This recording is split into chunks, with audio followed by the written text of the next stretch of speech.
So this eternal life, we are not living, we are not waiting to be captured by Jesus to live in heaven someday. No, we live this eternal life here from on earth. We live this eternal life. That is why we are not supposed to lack.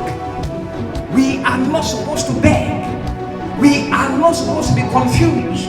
That is why I normally tell myself, I cannot fail here on earth. No, because Jesus has given to me eternal life. Eternal life is favor.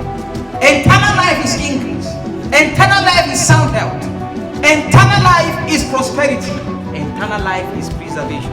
I see someone living in an eternal life in the name of Jesus. I see someone has stepped into eternal life in the name of Jesus. And no going back in the name of Jesus.